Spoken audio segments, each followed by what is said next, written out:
Morning, glory, America. Bonjour, hi, Canada. Hugh Hewitt back after a week in Virginia and sunny California, joined as I am most Monday mornings by Jake Sherman, editor-in-chief of Punchbowl News. And Jake, what a slow news weekend for you. Nothing going on at all. So I didn't have much of a weekend. Nor did anyone lobbying for Blue Bank and Blue Bubble, Silicon Valley investment capital and investment bankers.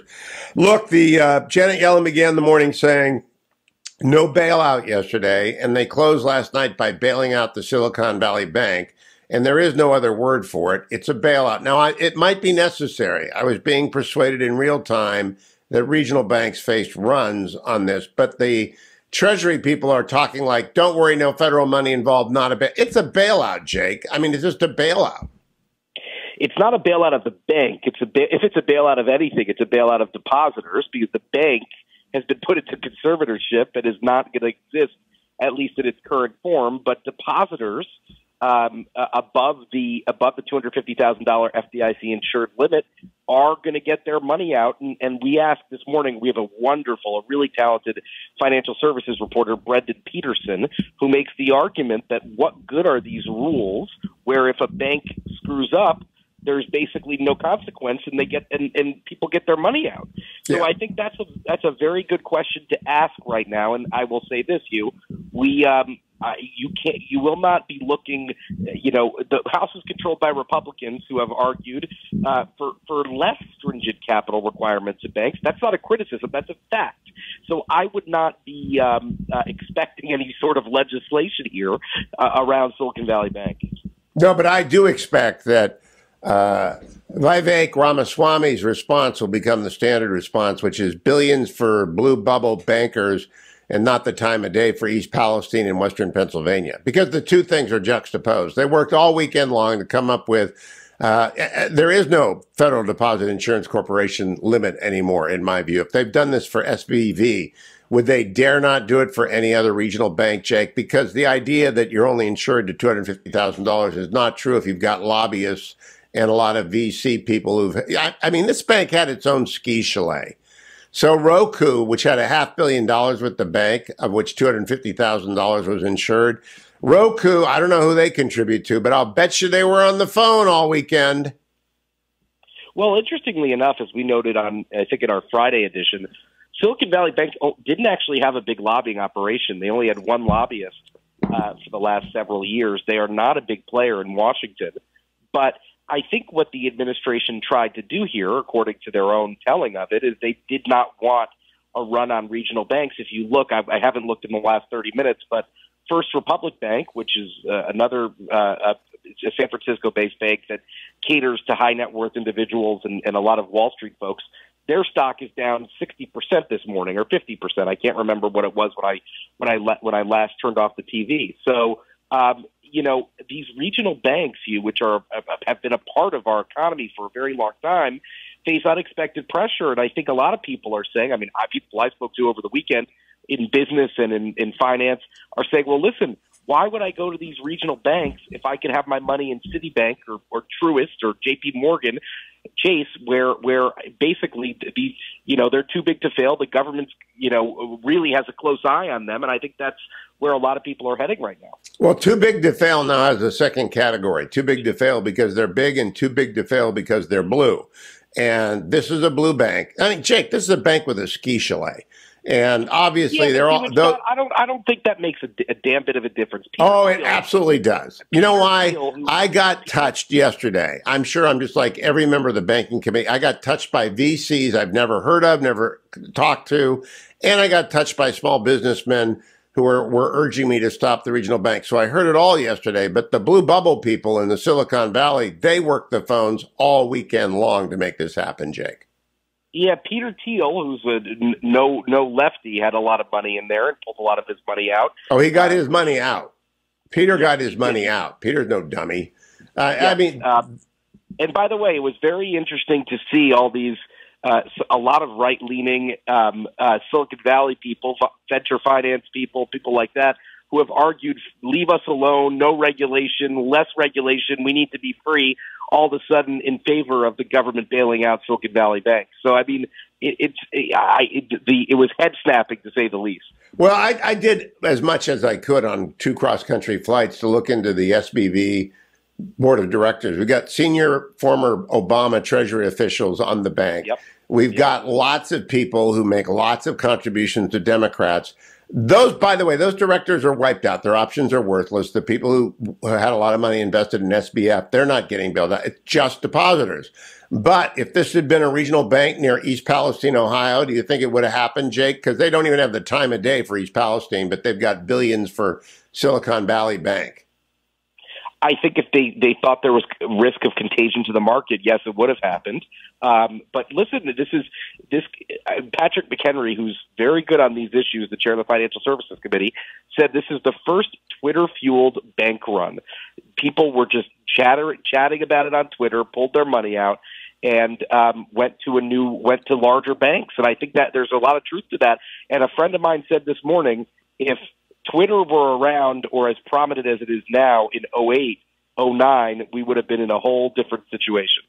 Yeah, the difference between 08 and 09 is that money market funds had frozen overnight. John Campbell, the very conservative former member of the of House Finance, he's retired now, told me easiest vote, most difficult vote he ever made was in favor of TARP, but he saw the overnight funds freezing up and realized the whole system was coming down.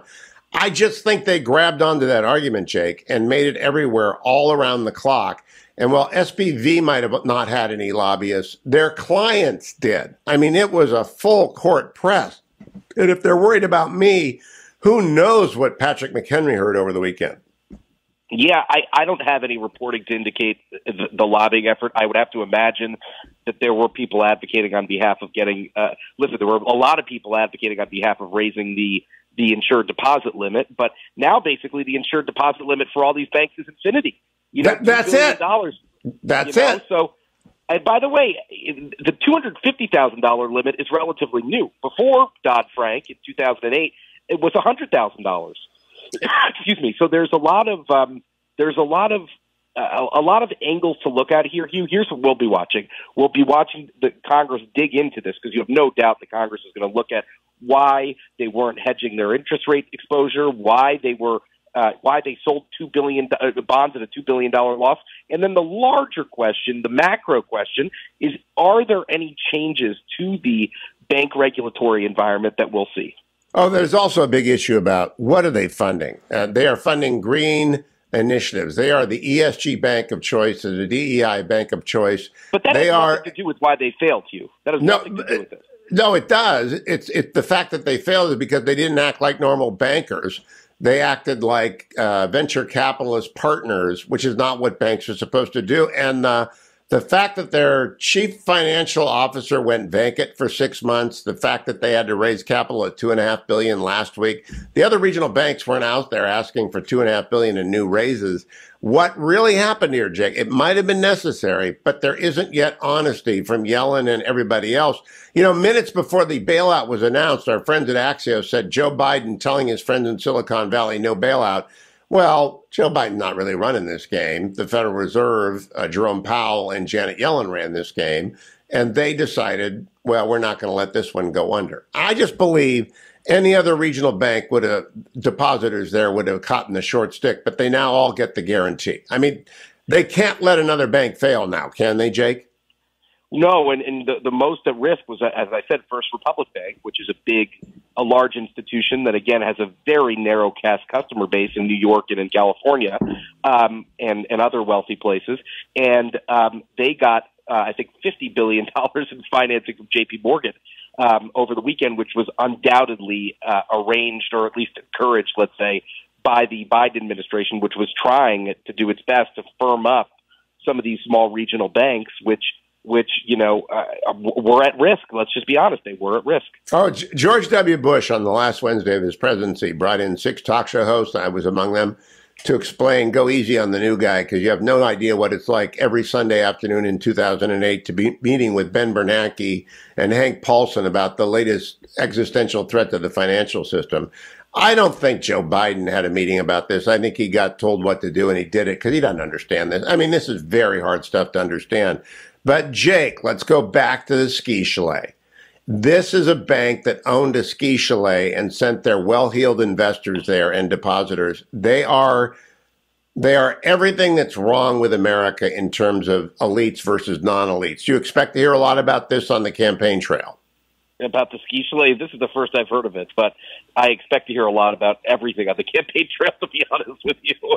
I think Silicon Valley Bank and the Stanford DEI meltdown, these issues are not going anywhere. Jake Sherman will be all over them, as Punchbowl News AM is already this morning. Go and read it. Come right back here. Welcome back, America. I'm Hugh Hewitt. It's going to be a rough day for some small banks on the markets today. First Republic Bank, and we also have other banks under pressure that don't have great balance sheet. Not sure they're going to get the same blue bubble bailout that our friends at the Silicon Valley Bank, home of wokeness, DEI, and ESG, got over the weekend. Josh Kraushaar joins me. Good morning, Josh. I have never seen so much lobbying in a concentrated period of time as I did over the last 48 hours. And it worked for the connected blue bubble people in the Silicon Valley. How's it going to play politically? Well, look, bailouts, especially when you're talking about a pretty wealthy group of individuals, are not going to play well politically for any either Republicans or Democrats. So I'm seeing more criticism on the Republican side. Nikki Haley put out a statement over the weekend criticizing or urging against any bailouts at the time. Vivek Ramaswamy, who wrote the book Woke Inc., wrote an op-ed in the Wall Street Journal decrying this bailout as well. But look, I think in the end, there was a fear that there could be a contagion in smaller banks, especially, that could have really devastated the markets in a greater sense if they didn't do anything over the weekend. And I think that the bigger picture politically prevailed. And by the way, Hugh, there's an interesting division within, and I know Ron DeSantis and some other Republicans have criticized, you just mentioned this as well, that, there was a lot of woke tendencies at the Silicon Valley Bank. But, all politics is local, and I'm seeing a lot of these anti-woke commentators who have money or have some investments tied up or connected to the Silicon Valley Bank, urging for a bailout, and some prominent figures among them calling for the bailout. So, Josh, my people, the small to medium-sized businesses, I heard from some of them over the weekend support a bailout because if you do $2 million of cash a month in revenue, you can't be at one bank. You can't manage $250,000 account. It just doesn't work if your payroll is bigger than that. You've got to be spread out over a number of banks. So they were asking for a blanket raise of the FDIC limit so that small businesses didn't get screwed by collapsing banks. That's not what they did. They refused to acknowledge the reality because they know the politics of it are obviously bad. I wish they would just be honest with people. Well, there was a lot of, there were a lot of nuances in the discussion, but I did note that Vivek Ramaswamy, one of the anti-woke presidential candidates who announced this month, clashing with another anti-woke commentator, and I think that commentator supported what the Biden administration ended up doing, and indeed put out a statement online saying that he was for what happened. So it is interesting. I always have heard the phrase, sort of a worn cliche in politics, all politics is local. It's not always the case anymore, but people who had investments, people who had something to lose with the potential of the Silicon Valley Bank collapse, all of a sudden felt a lot differently than they did about bailouts to other corporations or individuals. I've got David McCormick coming up at the bottom of the next hour, the once and future Senate candidate and former CEO of a VC firm. And he's going to come on. One of the things he quoted is a saying I'd not heard before: where you sit decides where you stand. I've heard where you sit depends upon where you see, but your political positions are going to be derived from the office in which you sit. And a bunch of investors in startups and a bunch of those startups and a bunch of blue bros and venture capitalists were all over the phones yesterday and the day before, hammering everything. And Ro Khanna did a fine job defending his constituents. I just don't think the administration's being honest. It was a bailout. That's all it was. It's a bailout. Yeah, and then back to the politics, Hugh. And sometimes we learned in 2008 with the Bush administration, the TARP program. That may have saved the economy. So it's not like bailouts are inherently bad, but politically, they're always going to be tough. That vote for TARP was a huge problem, and split the Republican Party back then in two, and things have gotten even more, moved more in the other direction since then. So, the notion it's an easy bumper sticker saying to say that you bailed out the big, wealthy Silicon Valley tech bros, and you didn't help people who are struggling to make ends meet in Ohio. That is a bumper sticker. It's something that's politically sellable, and it's something that I'm sure that a lot of Republicans are going to attack the Biden administration. Billions for the blue bubble. Not even the time of day for Eastern Ohio and Western PA. I got to ask you about the Stanford DEI meltdown, Josh. I'm obsessed because I'm a law professor, and I can't imagine this happening to a federal judge. I was talking with other federal judges about it on Friday night, and quite a lot of, just dismay. And I think it feeds into the DEI narrative in politics today as well. What do you think? Yeah, it's not just a narrative; it's reality. And I've heard the line or the phrase "cry bullies" to talk about some of these people who shut down speech and attack people or try to shut down people who they don't agree with and bully them.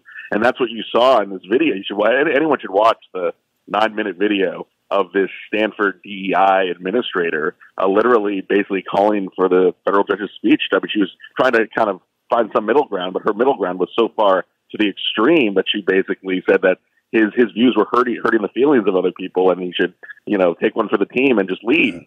The squeeze was not worth the juice. It was crazy. I played the whole thing in the first hour. Just crazy and emblematic of what blue bubble thinking gets you. Josh Kraushaar, the opposite of blue bubble thinking. He is actually purple.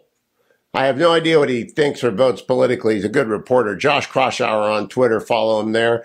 Thank you, Josh, coming back. Welcome back, America. Time for the Yinzer Report. Salena Zito comes to us from somewhere in Pennsylvania. She's on the road this morning on a cell phone. Good morning, Salena. Good morning. How are you? Heading to Wisconsin this morning. What is up in Wisconsin? Somebody declaring for president up there? No, that's state Supreme Court race. Oh, that's good. No one's paying any attention to that, so you can tell us about that next week. I want to talk to you about David McCormick, about the bailout of the Silicon Valley Bank, and about East Palestine and Western Pennsylvania. In a nutshell, billions for blue bubble venture capitalists in the Silicon Valley. The Biden administration won't give the time of day to East Palestine and Western Pennsylvania. Think people are going to remember that? Yeah, they're definitely going to remember that. It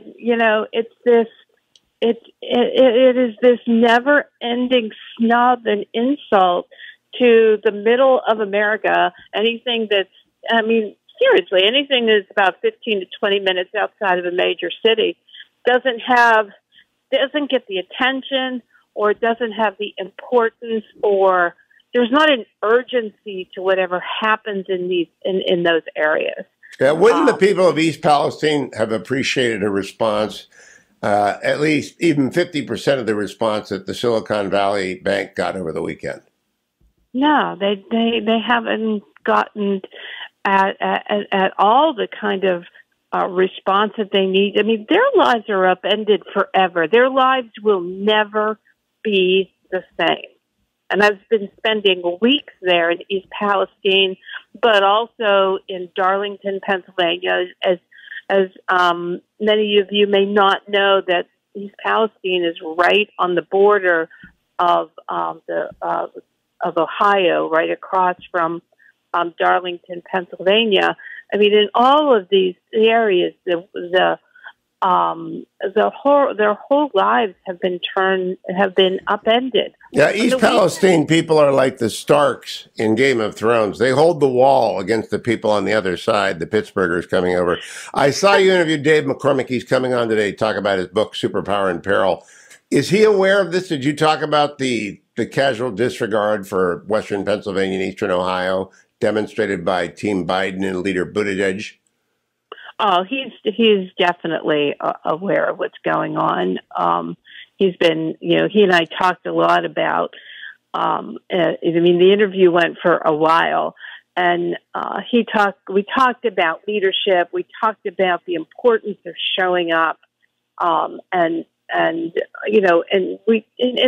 similarities in terms of leadership showing up between Afghanistan, what happened in Afghanistan on August 27th, and 2021 and not showing up for the people of East Palestine from Biden, and sort of the dismissiveness of it and the lack of empathy. And that's one thing that McCormick possesses a lot of, and that's empathy. He is a guy, for all of his great accomplishments in the corporate world, he's a guy that is much more comfortable being at a bowling alley or, at the gun range than he is at, this sort of high-end event. Yeah, if you've run a platoon, Company C in the 82nd Airborne during Desert Storm, you're going to be comfortable with everybody. He talks about that in his book. Let me conclude, Salena, by asking you just generally, this Wisconsin Supreme Court race, I know about it. I think the election's in April. Who is the originalist and who is the left-wing nut? Well, I don't have that memorized. What I do, here's what alarmed me this week. Julia Louis-Dreyfus, the Hollywood actress that was best known for Seinfeld, she started tweeting about it. And it just made me think, the Democrats are all ready for this. They understand that this is an important race that could decide and change everything, including the majority in the House. And they're investing money and they're rallying their people. And the Republicans aren't ready yet. I don't think. Absolutely not. And they got to realize that if the progressive lefty wins, and as opposed to the originalist judge, they'll throw their congressional districts out that were drawn by the legislature. Like what happened in Pennsylvania. This is Pennsylvania all over again. Yeah. And I don't think Republicans, in particular, Republicans with money, understand, but the Democrats have money coming out of their ears, and Republicans have nothing. Well, all those blue bubble people in Silicon Valley are going to contribute now because they've got to do something. They're not going to give to Food for the Poor. So they're going to go give to a Wisconsin Supreme Court race that nobody knows about because they've got to express their gratitude to Team Biden some way. Yeah, absolutely. And I think you will, if the Democrats are successful in Wisconsin and the Republicans are just sitting on their hands and don't pay attention to this, is the most important race this year. And if they're not paying attention to it. You're absolutely right, Salena Zito. I want a report next week, please. I'll look for your columns, write a lot of them, alert everyone that the Republicans have got to get out and vote in April. And we'll talk more about that next week. From the Yinzer Report, follow her on Twitter at Zito Salena, at Zito Salena. You follow me on Twitter at Hugh Hewitt. Welcome back, America. I'm Hugh Hewitt. Amidst all the drama of the weekend, the Oscars last night, the bailout of the Silicon Valley Bank, the Stanford Law School meltdown, a lot of people missed by far the most important story, the one that's going to affect you and your children and your grandchildren and your great-grandchildren, in that the Chinese Communist Party brought together Saudi Arabia and Iran, longtime enemies, together in Beijing to shake hands and get the party started again, and the United States didn't even know about it. Here to talk about that is former Deputy Assistant Secretary of State Len Khodorkovsky. Message from Len on Twitter. Good morning, Len. How are you? Good morning, Hugh. It's always great to start the week with Hugh Hewitt. Thanks for having me. Well, it's great to have you on. I don't think people paid attention because so much was happening, right? They're afraid their banks are collapsing. They're watching with horror the DEI dean at Stanford berating a federal judge. They watched the Oscars. Free agency tampering begins today. And in the middle of all this comes a geopolitical development that not many people focused on. Explain what happened and why it's significant, Len, and how Team Biden is screwed up yet again. Well, there are a number of dynamics that are in play here. First, I think, and foremost from the Saudi perspective is they don't trust the Biden administration. As you recall, President Biden, before he became president, he called the Saudis a pariah state. This was as Joe Biden as a candidate. So he essentially pivoted back to the Obama era policy of isolating our friends and trying to hinge our Middle East policy on Iran. As crazy as this sounds, this goes back to the Obama administration's desire to to broker the JCPOA deal, which the Trump administration left, which actually rebuilt trust with the Saudis and other allies in the region, Arabs, Israelis. We actually took back American interests in the region, and then the Biden administration came along, of course, called them pariah state, tried to recalibrate back to the Iran deal. This is the same group of people that worked for Obama who now work for Biden, and they screwed this up royally. The other issue is, and I think this goes beyond the Biden administration, is our friends in the region believe the United States is leaving the region. That is the predominant assumption among our friends and among our enemies. So having that assumption, all of those players believe that they need to hedge their bets. They can't rely on America to stick around for the long term, so they better play the Chinese and the Iranians just in case. Now, that doesn't mean that the Saudis, the Chinese, and the Iranians are best friends all of a sudden, but it is almost like a realpolitik formula here to ensure that their interests are protected. Of course, from the Chinese perspective, anytime they get to rub it in and step into the vacuum created by the United States is a net positive. They also try to ensure free flow of oil because they guzzle up oil more than any other country in the world. For Iranians, of course, it gives them credibility in the midst of destabilizing protests. They may also get access to some money as a result of that and negotiating for the exchange of detainees. Of course, they're holding our citizen hostage. We're holding their criminals in prison. Len, I'm old enough to remember where 30 years of American diplomacy went into getting the Russian communists out of the Middle East, which was almost effectively completed by the time W left office and Barack Obama came in. They immediately got the Russians back into Syria. They also opened the door for the Iranians to recapitalize with the JCPOA. And now we find one of the two big enchiladas, as Richard Nixon called them, Iran and Saudi Arabia. Iran got lost to the revolution in 1979 under Carter. And now I'm afraid Joe Biden team just lost Saudi Arabia to Beijing. And that's the key thing here. There's one superpower at a time. There's always the most powerful power. I think we're still it, but Beijing is making a bid to become that. And I don't think we got caught with our pants down. I just do not think we had any idea this was going on. Well, I think we knew that they were talking for a couple of years.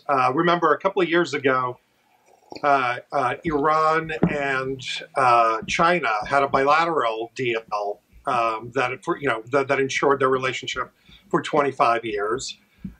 We do know that, look, I mean, the Saudis, and as much as the Ilhan Omars of Congress, when I hate on Saudis, they're an important ally in the region. And I think the sooner we realize that alienating our friends is not in America's national interest, then we would still be looked at the alpha dog in the world.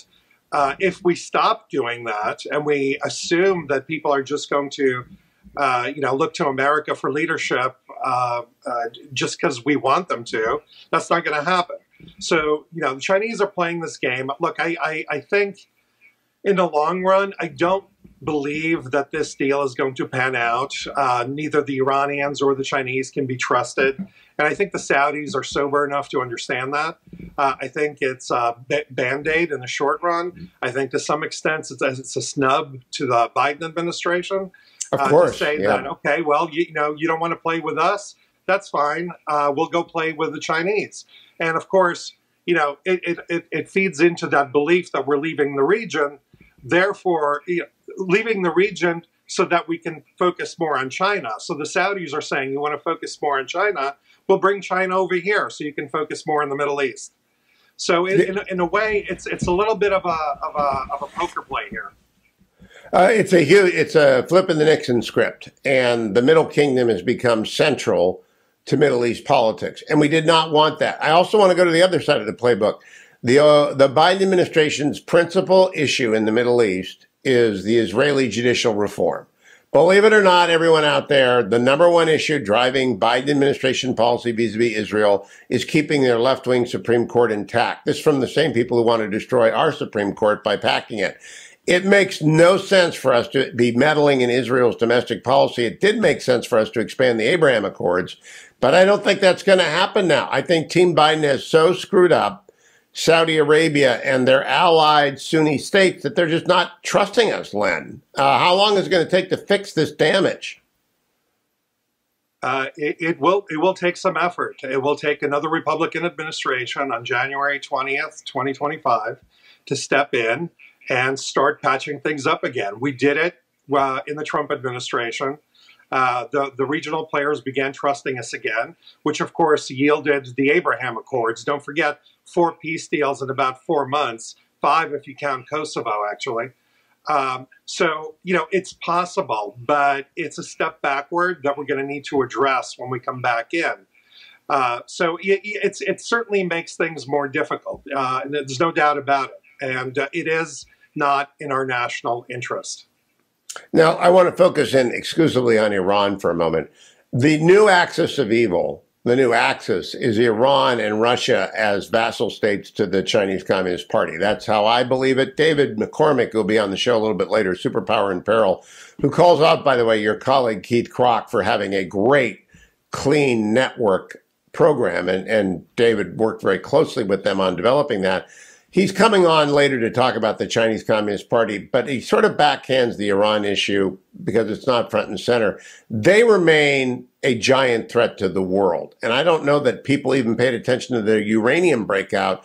They are now within, 10 days of having a nuclear weapon? Is that what your understanding is, Len, when they want to go for it? Well, first of all, I recommend David's book highly. I think he's a serious thinker. He's definitely has been an ally in, as you say, the Clean Network effort to counter China's march to dominance in 5G and high tech. That is still the predominant battle that we need to win. In terms of the breakout, yes, they do have enough material for a nuclear weapon. It takes a long time. It's not enough just to have the material. You need a warhead. You need a delivery system. I don't think they're quite there yet, so I don't think we're on the edge of apocalypse here. But it is problematic, and I do want to address this fact. You've heard the Biden administration officials recently say that after we left the Iran deal, the Iranians all of a sudden sprinted toward this, threshold nuclear state. That is, in fact, inaccurate. On November 8th, the election day on 2020, the Iranians were enriching at 4.5%. After the election day, they broke out to where we are right now, near 80%. So the entire sprint can be traced back to the Iranian regime believing that the Biden administration is going to be a lot softer. Of course, President Biden ran on getting back into JCPOA. That was part of his platform. And that is what led to where we are today.